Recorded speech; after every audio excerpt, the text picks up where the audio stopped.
Dober dan, spoštovane gospe in gospodje. Danes se je na izrednem srečanju sestal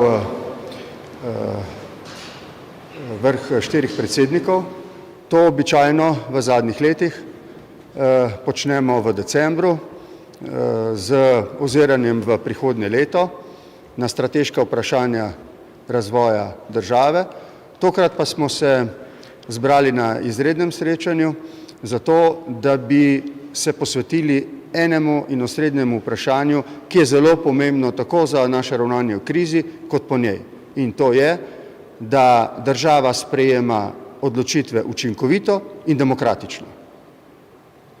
In da so pri učinkovitem sprejemanju odločitev zavarovani vsi demokratični standardi oziroma se naše delo prilagaja tako, da glede tega ne bo nobenih dvomov v zaupanje demokratičnih ustanov vlade, državnega zbora, državnega sveta in mene kot predsednika republike. Preden se bomo posvetili temu osrednjemu vprašanju današnjega srečanja, naj v imenu predsednika državnega zbora, predsednika vlade, predsednika državnega sveta in v mojem imenu naslovim izraze naše iskrene hvaležnosti vsem ljudem, ki spoštujejo navodila pristojnih oblasti in služb ter ravnajo tako, da pomagajo sebi in pomagajo drugim in na ta način si eden drugemu pomagamo tako, da bomo to zdravstveno krizo prebrodili čim hitreje z največjim možnim uspehom. Rad bi se v imenu vseh nas zahvalil vsem tistim, ki v tem času, ko je vendarle večina doma in na ta način omogoča, da se lažje prebijamo skozi zdravstveni del krize, vendarle odvija življenje kolikor je toliko normalno. Zdravstvenemu osebju, zaposlenim v domovih, starejših, drugih ustanovah, prostovoljcem, varuhom javnega reda in miru, civilni zaščiti, kmetom, skratka vsem tistim, ki nam omogočajo, da v teh posebnih razmerah vendarle življenje kolikor toliko teče normalno. Danes smo se sestali, kot rečeno, zato, da bi ocenili ukrepanje pristojnih oblasti, naših institucij, ki jih predstavljamo, in ugotovili, ali v teh posebnih razmerah moramo kaj prilagoditi tako in to vnaprej, zato da bi bile vse odločitve, ki jih sprejemamo, sprejete v skladu z ustavo in zakoni. Mislim, da je izjemnega pomena, da to krizo, zdravstveno in kasneje gospodarsko in socialno, ki bo temu vendarle sledila, ne samo v Sloveniji, tudi v svetu, rešujemo po demokratični poti. Da se spoštujejo vsi demokratični standardi, kajti tako kot bomo preživeli to krizo, tako bomo živeli tudi po njej. Kolikor bodo ljudje zaupali v to, da je mogoče učinkovito ukrepati v demokratični družbi, toliko bolj bomo demokratična družba ostali tudi po koncu zdravstvene, gospodarske in socialne krize, ki bo njej sledila. To je naše skupno stališče, temu je bil danes namenjen sestanek. Rad bi na koncu mojega uvoda rekel, vsi skupaj ocenjujemo, da je vlada, ki je pred dobrimi 10 dnevi prevzela delo s polnimi pristojnostmi, da dela dobro, da dela v pravo smer. Prav tako smo ugotovili, da je splošna atmosfera v politiki ugodna v tem smislu, da vsi razumemo posebnost razmer in da ne glede na to, da imamo različna stališča, poskušamo ta različna stališča usklajevati tako, da ne bi hromili učinkovitosti odločanja. To je zelo pomembno. Skratka, vsi dobronamerno, z enim velikim medsebojnim razumevanjem, spoštovanjem, poskušamo sprejemati učinkovite odločitve, da bodo te zagotovile zdravje naših ljudi, pa tudi nenazadnje, ko bo konec zdravstvene krize, kvaliteto življenja. V tem smislu bi se radi zahvalili tudi opoziciji, vsem drugim v Sloveniji, medijem, vsem, ki na nek način ustvarjajo demokratično vzdušje, kajti tako pred kot po krizi smo ljudje različni, imamo različne poglede, vse to velja tudi med krizo in bo veljalo tudi po njej. To moramo zdaj, vso to različnost, samo na nek pameten, politično, bom rekel, občutljiv način usmeriti v to, da enotno, pravim enotno, kolikor je to mogoče, damo v korist celotne družbe. To se mi zdi zdaj zelo pomembno. Toliko za moj uvod. Prosil bom predsednika Državnega zbora, predsednika vlade in Državnega sveta, da imajo tako kot jaz kratek uvod, potem pa bomo odgovarjali na vaše vprašanje. Predsednik Državnega zbora. Hvala za besedo. Torej, kot je uvodoma že predsednik povedal, Državni zbor oziroma zakonodajna veja oblasti skrbi, da je v teh razmerah kolikor se da učinkovita in da v nobenem primeru pri sprejemanju zakonov in drugih odločitev niti v najmanjši meri ne suspendira demokratičnih procesov, ki so značilni za delo v Državnem zboru. Dejstvo je, da so bili v zadnjem času sprejeti številni ukrepi, ki nekako omejujejo dostop in gibanje po Državnem zboru, ki je sicer zelo odprta hiša, da so bile sprejete določene odločitve, da se gradivo, točke, zakoni, ki niso najbolj nujni v tem primeru, prestavijo na majsko sejo, pa vendarle nas glede na spremljanje situacije, glede na hitro ukrepanje vlade, tudi v prihodnje čaka nekaj dela v smislu izrednih sej. Zdaj, eden glavnih izzivov pri delu Državnega zbora v takšnih razmerah je, da se pripravimo na to, da bi eventuelno prišlo do kakšnega izpada števila poslancev zaradi zdravstvenih razlogov in da se glede na tehnologijo, ki jo danes poznamo, pripravimo za to, da je mogoče vsaj v določenem delu delo Državnega zbora opraviti tudi oddaljeno, torej preko raznih videokonferenc in podobnih zadev. Nadalje se Državni zbor, glede na to, da si želi ohraniti ves demokratičen proces, pri zakonih, za katere ocenjujemo, da gre za zakone, ki spadajo v sklop 90. člena Ustave, da bi pravzaprav te procese, ki pač potekajo tudi po samem sprejetju zakonov, pohitrili. Govorim o hitrejši razglasitvi zakonov, to je tistih zakonov, za katere Ustava ne predvideva zakonodajnega referenduma. Skratka, to so vprašanja, ki jih v teh dneh, danes je še en sestanek na to temo v Državnem zboru, naslavljamo in za katere upam, da bomo najhitreje prišli do rešitev, torej vse z namenom, da postane, čeprav je Državni zbor demokratična institucija, ki zahteva neke svoje procese, da postane tudi na tem področju, kar se da učinkovit. Jaz bi se ob tej priložnosti zahvalil tudi vsem zaposlenim v Državnem zboru. Gre za institucijo, kjer je preko 350 zaposlenih, če izvzamem vse poslanke in poslance, torej za veliko institucijo, ki je ključnega pomena tudi v situaciji, kot je današnja, in torej bi se jim zahvalil za to, da nam omogočijo vse delo. Jaz lahko, če izvzamem tiste primere, ki se tiče posameznih ukrepov, rečem, da Državni zbor deluje najbolj normalno. Hvala lepa. Ja, hvala lepa. Bom zelo kratek, ker je čas dragocen. V bistvu bijemo bitko s časom. Vse, kar lahko naredimo za to, da upočasnimo širjenje virusa oziroma epidemije, je pač tisto, kar bo na koncu reševalo življenja, bo tisto, kar bo ohranjalo moči zdravstvenega osebja, ki je v tem primeru ključno. Vlada sprejema vse možne ukrepe, ki imajo za sabo tudi realno pokritje v tem smislu, da jih lahko izvajamo. V tem smislu je zelo pomembno vse, kar je bilo že povedano, se pravi, da gre za učinkovito, zakonito, pa tudi usklajeno delovanje. Z tega vidika je bil tudi ta sestanek koristen, pač treba je ohraniti tudi v pogojih epidemije sposobnost delovanja vseh institucij, ki so v tej državi za to, da sprejemajo potrebne odločitve, in državni zbor je pri nekaterih zadevah zagotovo ključna institucija.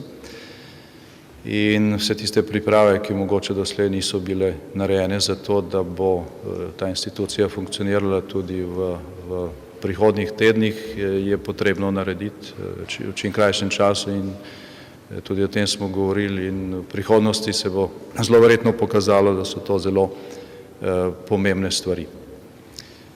Od vseh teh zahval, ki so izrečene v tem trenutku, zagotovo največ zahvale zasluži zdravstveno osebje, tisti, ki so na prvi bojni črti, tisti, ki delajo z pacienti, ki so že pozitivni na koronavirus, tisti, ki pripravljajo kapacitete za prihodnje tedne, in seveda tudi tisti, ki skrbijo za najranljivejše skupine. Trenutno imamo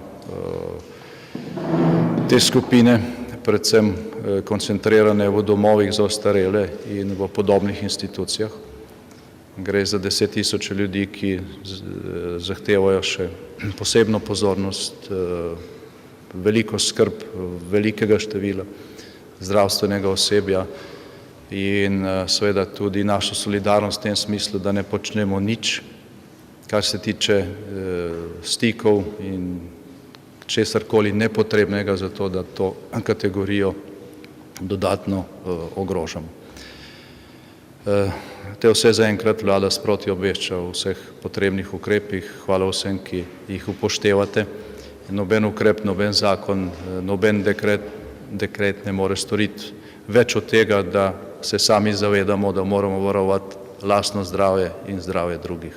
Hvala lepa. Hvala lepa. Še predsednik Državnega sveta. Hvala lepa. Državni svet Republike Slovenije deluje v popolnosti in izvršuje vse svoje kompetence. Prešli smo na način delovanja, ko je strokovna služba doma in deluje od doma. Državne svetnice in svetniki opravljajo seje po videokonferenčnem sistemu, glasujemo korespondenčno, to nam omogoča Poslovnik Državnega sveta, Zakon o Državnem svetu, sprejemamo ravnokar tudi pravilnik za delovanje v teh za nas izjemnih razmerah. Naj vas samo še opozorim, da je Državni svet sprejel odločitev, da se odreče vetu na sveženj interventnih zakonov, ki je bil pač vložen v parlamentarno proceduro. O vseh naslednjih ukrepih bomo poizkušali odločati čim hitreje in svoje odločitve sporočati v Državni zbor, predsedniku republike, tako da ne bomo mi tisti, ki zaviramo nujno potrebne zakone. Kar zadeva pa odnose z javnostmi, bi zelo rad pozval civilno družbo, vse ljudi, ki imajo kakšne sugestije ali težave, naj z njimi ne obremenjujejo vlado v tem trenutku, ker mislim, da ima vlada zdaj veliko bolj pomembnega operativnega dela. V Državnem svetu smo za ta namen odprli internetno stran www.državnisvet.si, kjer so dobrodošle vse sugestije, vso resnostjo jih bomo obravnavali, na nek način zbrali in potem v obliki predlogov vladi posredovani naprej. Toliko lahko kot stičišče civilne družbe in politike pomagamo. Hvala lepa. Odgovorili bomo tudi na vaše vprašanje, prosim. Verjetno kar za vse štiri predsednike, pa mogoče najprej za vas, gospod predsednik Pahor. Gospod Kovšca je povedal, da se Državni svet bo odpovedal torej vetu na ta megapaket zakonov. Boste torej vi nekoliko prej razglasili zakon. Za gospoda Zorčiča, kako natančno naj bi potekale plenarke od sedaj? Je možno, podobno kot v Državnem svetu, torej prek videokonferenc od doma, glasovanje? Torej, vem, da boste danes še imeli sestanek, pa vendarle, kako si pravzaprav to predstavljate? Sami ste rekli, načeloma 350 ljudi je, poleg seveda 90 poslancev, če ste lahko tukaj natančni. Za gospoda predsednika vlade Janšo, morda besedo ali dve na pomembnost aktivacije 37.a člena. Vem, da danes in jutri tudi potekajo pogovori z gospodom Hojsom in nekaterimi poslanskimi skupinami. Kako zelo pomembno je to in ali pričakujete, da bo vladi uspelo dobiti dovolj glasov, torej vsaj 2/3 navzočih poslancev za aktivacijo? Zakaj je to zelo pomembno? In hvala, na tej točki bi zaključila. In pa mogoče še vprašanje, ali ste vi 4 se že testirali proti COVID-19 oziroma ali nameravate? Hvala.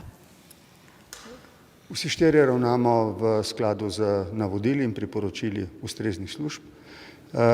Glede vašega vprašanja naj povem, da ukaz o razglasitvi zakona podpišem, ko po 8 dneh v skladu z ustavo dobim od predsednika Državnega zbora obvestilo o tem, da je Državni zbor sprejel zakon ter da Državni svet ni uporabil pravice veta ali ni bila v skladu z 222. členom poslovnika zahtevana kakšna referendumska odločitev.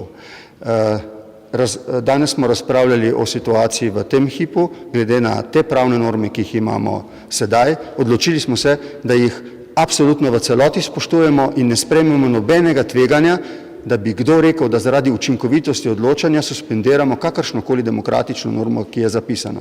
Zato me bo predsednik Državnega zbora v zvezi s temi 5 zakoni, ki jih je sprejel na zadnji seji, obvestil po 8 dneh, da ni zadržkov, da jih podpišem. To bom tudi storil. Če bo predsednik Državnega zbora, tudi danes po posvetih se bo dobil možnost, da odgovori, ocenil, da je potrebno kakšno stvar spremeniti za to, da bi lahko učinkovito odločali, bo ta sprememba sprejeta po demokratičnem postopku. Tako glede zahtevanega kvoruma pri poslovniku, kot pri zakonih. To je danes zelo pomembno sporočilo tega sestanka. Predsednik Zorčič. Ja, zdaj dejstvo je, da pravila poslovnika narekujejo, da je potrebno počakati 7 dni in potem 8. dan poslati zakon predsedniku republike v razglasitev. Dejstvo je, da situacija, kot smo ji priča, narekuje to, da nekatera pravila za res izjemne zakone oziroma zakone, ki so, ne vem, interventne narave in ki so v skladu z 90. členom takšni, da ne dovoljuje referenduma, da ta pravila nekoliko spremenimo oziroma da omogočimo hitrejšo razglasitev zakona. Zdaj, dejstvo je, da vsi smo se v zadnjem času posvetovali s številnimi pravniki. Nekateri vidijo rešitev tudi v obstoječi zakonodaji, ampak mislim, da nihče pa ne trdi tega, da je to možno speljati že danes brez kakšnega tveganja. In mi si pri interventnih zakonih res ne želimo tvegati, da bi na koncu nekdo ugotovil oziroma Ustavno sodišče ugotovilo njihovo neustavnost, ker so bili prezgodaj razglašeni. Če odgovorim še na vaše drugo vprašanje, kar se tiče videokonference oziroma oddaljenih sej, dejstvo je, da poslovnik Državnega zbora ne omogoča takšnih sej in da ga je potrebno za ta namen spremeniti. Odgovoriti je namreč treba na številna vprašanja, recimo vprašanje, ali je lahko poslanec zahteva, da ne bo sodeloval na oddaljeni seji oziroma preko videokonference, ampak želi biti navzoč v dvorani in potem kako se ugotavlja sklepčnost seje in podobno. Skratka, nekatera vprašanja, ki zaenkrat niso zajeta v poslovniku, bo potrebno rešiti. Jaz verjamem, da je glede na situacijo volja za to pri vseh poslanskih skupinah. Predsedniku vlade besedo naj samo poudarim. Demokracija, njeni standardi, norme ne onemogočajo učinkovitosti. V takih posebnih razmerah je pa potrebno veliko več usklajevanja, predvidevanja, sodelovanja in razumevanja za to, da v skladu z normami sprejemamo učinkovito odločitev. Predsednik vlade.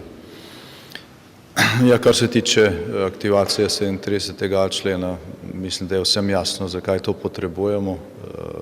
Slovenska policija je za svojimi resursi na veliki preizkušnji. Zdaj, od včeraj naprej so še kontrolne točke z Avstrijo. Ta nova situacija ustvarja vrsto razmer, v katerih je prisotnost slovenske policije nujno potrebna zaradi splošne varnosti javnosti prebivalstva.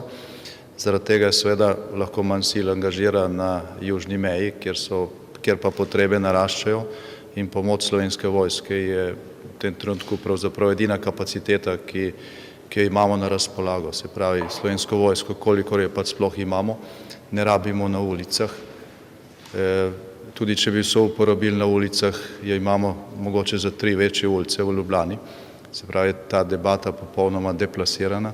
Gre pa za situacijo na južni meji, kjer je pač v tem trenutku zaradi podatkov, ki jih sami objavljate vsak dan, potrebe naraščajo in jaz mislim, da bo v Državnem zboru dovolj razuma, da bo zbrana potrebna večina, da se ta člen aktivira. Zdaj k temu, kar je bilo prej rečeno, bi še to dodal, da so pred nami pač tedni, ko bo veliko tega na preizkušnji, še posebej pač sposobnost očuvanja vitalnih kapacitet našega zdravstvenega sistema za to, da se spopade z naraščanjem števila obolelih. Število narašča, narašča seveda tudi število pozitivnih, ne obolijo vsi. Tukaj so tudi dobre novice, izmed tistih, ki so najprej oboleli. Na samem začetku prihoda epidemije so se nekateri že pozdravili, se pravi, so odpuščeni iz bolnišnične oskrbe. Danes mislim, da je bil tudi prvi bolnik, ki je potreboval umetna pljuča, odklopljen z tega aparata, ker se je stanje toliko izboljšalo, da lahko sam diha, kar seveda pomeni, da je ta bolezen obvladljiva, da to, da je nekdo pozitiven, še ne pomeni, da bo na koncu končal na intenzivi in tako naprej. Da pa je seveda omejenost kapacitet, ne samo slovenskega zdravstvenega sistema, ampak vseh zdravstvenih sistemov na svetu takšna, da ni sposobna zadostiti potrebam, če se število obolelih, ki potrebujejo intenzivno skrb, ki ne morejo sami dihati, če hočete, da se povsem jasno izrazim, takšno, da pač te kapacitete tega ne zmorejo. Zaradi tega vse to, kar lahko naredimo, da se število okužb čim bolj zmanjša, dejansko pomaga reševati življenja. Dejansko pomaga reševati življenja. Vidimo, kaj se je zgodilo v sosednji državi in kaj se še vedno dogaja. Vidimo, kaj se nažalost dogaja v Španiji, kjer je med tistimi, ki so okuženi, tudi zelo velik odstotek zdravstvenega osebja, kar bo kreiralo dodatne probleme. Tudi pri nas imamo del tega problema, ker je znaten odstotek, oziroma ne znaten odstotek, ampak med temi, ki so pozitivni na korono, je več 10 zdravstvenih delavcev, ki so nujno potrebni, marsikje drugod, in zaradi tega je seveda treba upoštevati tako dobre kot slabe novice. So dobre novice tudi iz naših lastnih izkušenj, hkrati pa pač ponovno ne moremo zadostikrat poudariti, da so ključni tedni ali pa tedni ključnega izziva pred nami in da noben dekret, noben odlok, noben zakon ne more nadomestiti tega, da se mi sami zavedamo, kaj lahko naredimo. Zdaj, v zadnjih dneh je prišlo tudi do nekaterih bolj praktičnih navodil strani zdravstvene stroke, tudi to je potrebno upoštevati, kar se tiče nošnje, izdelave ali pa učinkovitosti tudi bolj preprostih zaščitnih mask. Še nekaj časa situacija ne bo takšna, da bi se dalo zagotoviti profesionalno izdelano zaščitno opremo za vsakega izmed nas.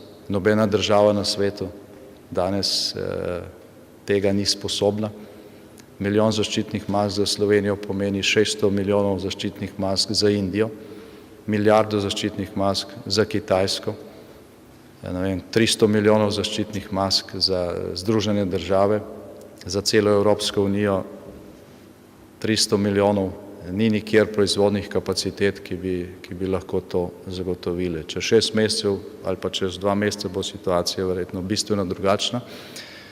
V tej situaciji je pa pač treba biti tudi pragmatičen, samoiniciativen.